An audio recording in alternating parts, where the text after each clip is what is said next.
Uni Eropa kembali menyatakan akan mengenakan tarif masuk untuk sejumlah produk asal Amerika Serikat setelah sebelumnya berencana mengenakan tarif masuk untuk produk baja dan aluminium.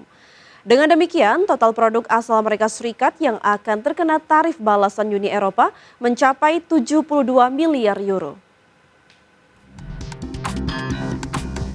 Negara-negara Uni Eropa bersiap untuk kembali mengenakan tarif masuk untuk sejumlah barang yang diimpor dari Amerika setelah sebelumnya berencana mengenakan tarif masuk untuk produk baja dan aluminium asal Amerika Serikat.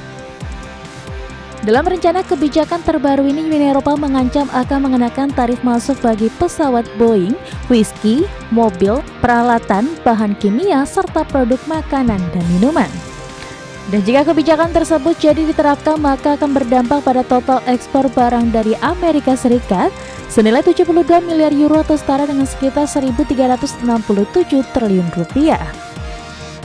Sebelumnya Presiden Komisi Uni Eropa Ursula von der Leyen menegaskan masih berharap Uni Eropa dan Amerika Serikat dapat mencapai kesepakatan tarif yang saling menguntungkan.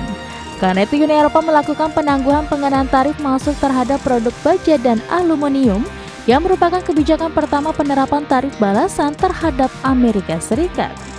So, we will therefore also extend the suspension of our countermeasures till early August. And at the same time, we will continue to prepare further countermeasures so we are fully prepared. Very important in this is always the second and the third element. The second element is to diversify our trade relationships. Komisioner Perdagangan Uni Eropa Maroš Šefčovič mengatakan bahwa para pemimpin negara-negara anggota Uni Eropa menunjukkan tekad yang kuat untuk membela kepentingan industri mereka, khususnya jika Amerika Serikat tak mengubah kebijakan pengenaan tarif masuk 30%. Berbagai sumber, IDX Channel. Pemerintah Rusia akan mempelajari tindakan untuk menghadapi rencana Presiden Amerika Serikat Donald Trump mengenakan tarif masuk hingga 100%. Ya, sebelumnya Trump mengancam Rusia akan mendapatkan tarif resiprokal 100% jika tidak mengakhiri perang dengan Ukraina dalam tempo 50 hari ke depan. Pemerintah Rusia menolak tekanan dari Presiden Amerika Serikat Donald Trump yang mengancam akan menjatuhkan sanksi ekonomi yang berat pada Rusia jika tak mengakhiri konflik dengan Ukraina dalam waktu 50 hari. Meski demikian, kantor kepresidenan Rusia Kremlin juga menyebut akan meninjau dampak rencana pengenaan sanksi Trump tersebut. Juru bicara Kremlin Dmitry Peskov mengatakan pernyataan Trump tidak dapat dianggap sepele dan Rusia akan membutuhkan waktu untuk mempelajari tindakan untuk menanggapi pernyataan Trump soal tarif masuk 100% terhadap Rusia. Presiden Amerika Serikat Donald Trump mengultimatum Rusia untuk mengakhiri perang dengan Ukraina dalam waktu 50 hari ke depan. Dan jika Rusia tak menghiraukan permintaan Trump tersebut, Trump pun mengancam akan mengenakan tarif masuk hingga 100% terhadap Rusia dan negara-negara mitra dagang Rusia. And one of the reasons that you're here today is to hear that we are very unhappy, I am, with Russia. But we'll discuss that maybe a different day. But we're very, very unhappy with them, and we're going to be doing very severe tariffs if we don't have a deal in 50 days. Tariffs at about 100%. You'd call them secondary tariffs. You know what that means. Dalam pertemuan dengan Sekretaris Jenderal NATO Mark Rutte di Washington, Trump mengaku dirinya merasa sangat kecewa dengan Presiden Rusia Vladimir Putin yang tak kunjung mencapai kesepakatan dengan Ukraina mengenai gencatan senjata. Berbagai sumber, IDX Channel. Amerika Serikat mencatat inflasi tahunan di Juni 2025 sebesar 2,7% secara tahunan dan angka kenaikan indeks harga konsumen itu pun menjadi yang tertinggi sejak Februari 2025. Biro Statistik Tenaga Kerja Amerika Serikat merilis data indeks harga konsumen Amerika Serikat sebesar 2,7% secara tahunan pada Juni 2025.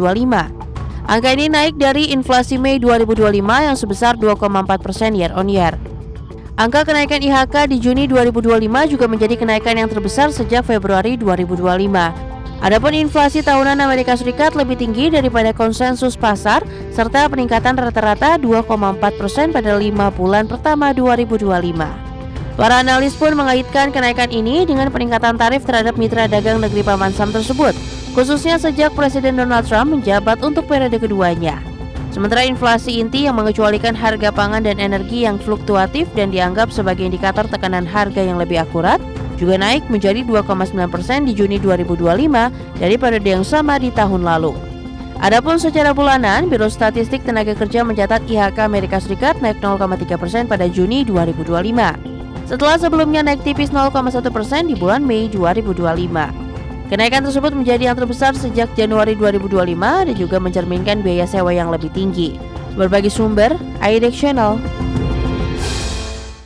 Biro Statistik China melaporkan produk domestik bruto tumbuh sebesar 5,2% secara tahunan di sepanjang kuartal 2 2025. Angka pertumbuhan ekonomi China di kuartal 2 2025 tersebut melambat dibandingkan pertumbuhan PDB 5,4% pada kuartal 1 2025. Dalam pernyataannya pada Selasa kemarin, Biro Statistik Nasional menyatakan ekonomi negeri tirai bambu tersebut masih relatif stabil. Meski demikian, Biro Statistik China mengingatkan ketidakpastian perekonomian global masih akan membayangi perekonomian China ke depannya. Stabilitas ekonomi China ditunjang oleh stimulus fiskal dan belanja konstruksi yang membantu menopang permintaan dalam negeri. Kebijakan tersebut memberi ruang bagi China dalam menyiapkan respon kebijakan tambahan jika perang dagang kembali memanas setelah jeda tarif berakhir pada pertengahan Agustus.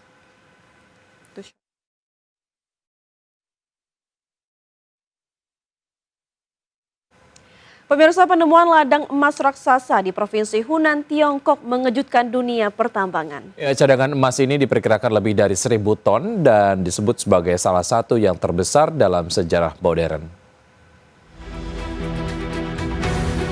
Penemuan ladang emas raksasa di China mengejutkan dunia pertambangan.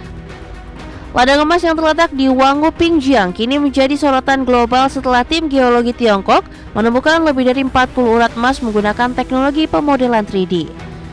Deposit emas ini diperkirakan mencapai 1.000 ton dengan nilai sekitar 78 miliar euro atau 1.483 triliun rupiah. Angka ini melampaui rekor tambang South Deep di Afrika Selatan yang memegang estimasi 930 ton emas.